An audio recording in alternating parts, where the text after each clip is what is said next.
안녕하세요. 이어서 웹개발 기초 파트 발표를 맡은 컴페티션부 이민서입니다. 발표 시작하도록 하겠습니다. 목차는 다음과 같습니다. 먼저 웹개발의 기초 지식에 해당하는 웹 동작 구조, HTTP 통신, REST API 개념을 살펴보고 사용된 프로그래밍 언어에는 어떤 것이 있는지 간략히 설명하고 프레임워크를 소개하면서 마치도록 하겠습니다. 웹의 동작 원리는 다음 그림과 같이 클라이언트가 요청을 보내면 서버가 해당 요청에 대해 응답하며 동작합니다. 이때 클라이언트란 웹서버에 자료를 요청하기 위해 HTTP를 사용하는 클라이언트 프로그램을 말합니다. 웹 클라이언트가 요청하는 리소스는 이미지, 자바스크립트 파일과 같이 정적인 데이터가 될 수도 있고 웹서버에 의해서 실행되는 프로그램을 통해 만들어진 동적인 결과물이 될 수도 있습니다. 가장 많이 사용되는 웹서버로는 아파치, 엔진엑스, 마이크로소프트, 구글 웹서버가 있으며 이 과정에서 브라우저와 DBMS 사이에서 동작하는 미들웨어인 웹 어플리케이션 서버 WAS가 기능하여 트랜잭션 관리와 DB 접속 관리, 비즈니스 로직을 수행하게 됩니다. 앞 슬라이드에서 언급했던 HTTP란 웹 브라우저와 웹 서버 간의 데이터를 주고받기 위해 사용하는 인터넷 프로토콜을 말합니다. 모든 프로그램이 해당 규칙에 맞추어 서로 정보를 교환하게 됩니다. 클라이언트가 서버에 요청하는 메시지는 request 메시지, 클라이언트의 요청을 해석하여 서버가 응답하는 메시지는 response 메시지가 됩니다. 각각의 포맷을 살펴보면 요청 메시지에는 메서드, URL, 데이터 등이 포함되며 응답 메시지에는 상태 코드, 데이터가 포함됩니다. 먼저 메서드란 클라이언트가 서버에게 요청한 데이터에 수행하고자 하는 동작을 나타냅니다. 크게 get, post, put, delete 4가지가 있으며 각각 리소스 조회, 생성, 변경, 삭제의 의미를 담고 있습니다. 그 다음으로 상태 코드는 클라이언트가 보낸 요청의 처리 상태를 응답해서 알려주는 것으로 보통 100번대에서 500번대를 사용하며 순서대로 informational, successful, redirection, client error, server error의 의미를 담고 있습니다. 그 예시로 사진에 있는 200이라는 숫자는 요청이 성공했음을 의미합니다. 다음으로 REST API의 개념을 살펴보겠습니다. API란 프로그램의 요청을 전달하기 위한 통로를 말하며 REST란 기본적으로 URI로 자원을 표현하고 자원에 대한 행위는 HTTP 메소드를 사용하여 CRUD 오퍼레이션을 적용함을 의미합니다. API는 음식점에서의 점원처럼 웹상에서 데이터 기반 비즈니스를 운영할 때 필수적인 요소로 작용합니다. 오픈 API, 즉 여러 사람들이 공동으로 이용할 수 있도록 개방된 API를 사용하면 비즈니스에서 다양한 가능성이 생기고 생산성을 높일 수 있게 됩니다.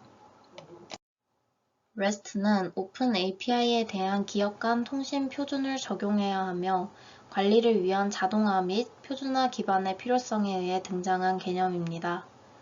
RESTful 설계에 대한 표준은 강제적이지는 않지만 올바른 API 설계를 위해 준수되어야 하는 부분으로 여겨지고 있습니다.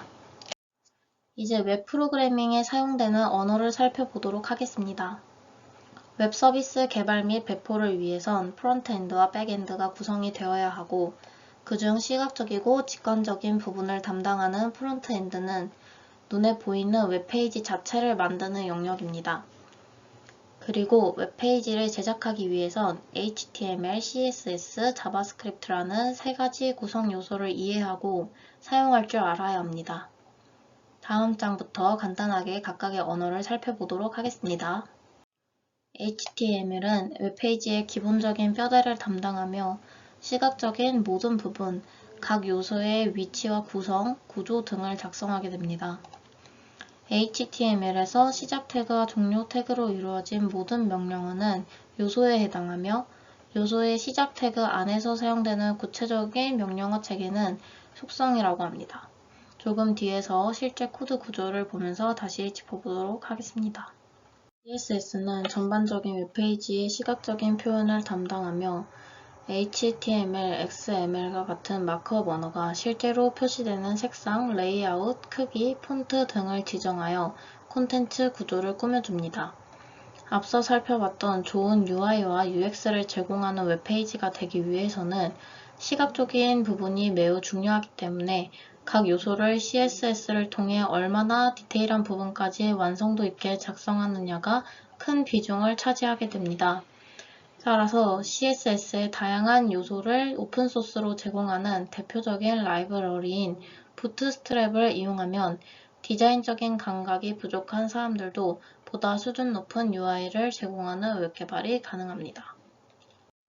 오른쪽 아래에 위치한 사진이 CSS의 구조를 보여주고 나머지 두 사진은 HTML의 구조를 보여주고 있습니다. HTML은 크게 헤드 부분과 바디 부분으로 나뉘며 웹페이지의 구조와 구성은 바디 부분에서 작성됩니다. 헤드 부분에서는 CSS와 자바스크립트로 꾸미는 요소나 동적인 요소 등을 작성하게 됩니다. 앞서 말했듯이 태그 내에서 속성명과 속성값을 명시하여 해당 요소에 대한 추가적인 정보를 제공하며 시작 태그와 종료 태그 사이의 내용을 입력하여 웹페이지를 구성합니다. CSS는 셀렉터를 통해 디자인을 적용하고자 하는 HTML 요소를 명시하고 중괄호로 묶은 선언 블록에서 CSS 속성명과 속성값을 명시합니다. HTML 문서에 CSS를 적용하는 방법으로는 인라인 스타일, 임베딩 스타일, 링크 스타일 세 가지가 있습니다. 각각을 살펴보면 인라인 스타일은 HTML 태그에 필요한 디자인 속성을 직접 작성하는 형식을 말하며 임베딩 스타일은 HTML 파일의 스타일을 기술하는 형식으로 헤드의 스타일 태그 부분에 작성합니다. 마지막으로 외부 스타일 시트를 사용하는 방식은 별도의 파일에 CSS 문서를 작성하고 해당 CSS를 필요로 하는 HTML 문서에서 불러와 사용하는 형식으로 CSS를 작성하는 가장 기본적인 방식이 됩니다. 다음으로 자바스크립트 언어에 대해 살펴보겠습니다. 자바스크립트는 HTML, CSS와 달리 브라우저 스스로가 이해할 수 있는 언어로 웹페이지 상에서 UI를 동적으로 보여주는 영역을 담당합니다. 예를 들어 어떤 버튼을 눌렀을 때 화면이 전환되는 것과 같은 동적인 꾸밈과 기능을 담당한다고 할 수 있습니다. 자바스크립트는 나날이 발전해 가고 있고 매해 새로운 문법이 나오는 만큼 지속적인 공부가 필요한 언어입니다. 가장 기본적인 변수와 상수에 대해서는 var, let, const 키워드를 이용하여 선언하며 함수 범위에 따라 로컬과 글로벌 스코프를 구분하는 방식은 펑션 레벨 스코프, 중괄호 블록을 기준으로 범위를 구분하는 방식은 블록 스코프라고 합니다. 대표적인 선언 키워드인 var은 펑션 스코프, let이나 const는 블록 스코프를 따릅니다. 자바스크립트의 특징에는 서버 커뮤니케이션, 상호작용, 코드 즉시 참조 등이 있습니다. 페이지를 서버에 전송하기 전 사용자 입력의 유효성을 검사하는 옵션을 제공하며 마우스 오버 시 나타나는 인터페이스, 코드 즉시 참조를 통해 개발자가 페이지를 다시 로딩하지 않아도 바로 확인할 수 있다는 점 등은 사용자에게 매우 편리하게 작용합니다. 타입스크립트는 오브젝트의 타입을 명시할 수 있다는 점에서 자바스크립트와 차이점을 갖는 언어입니다. 이를 통해 자바스크립트에서 발생할 수 있는 타입 에러들을 사전에 방지할 수 있으며 개발자가 의도한 변수나 함수 등의 목적을 더욱 명확하게 전달할 수 있습니다.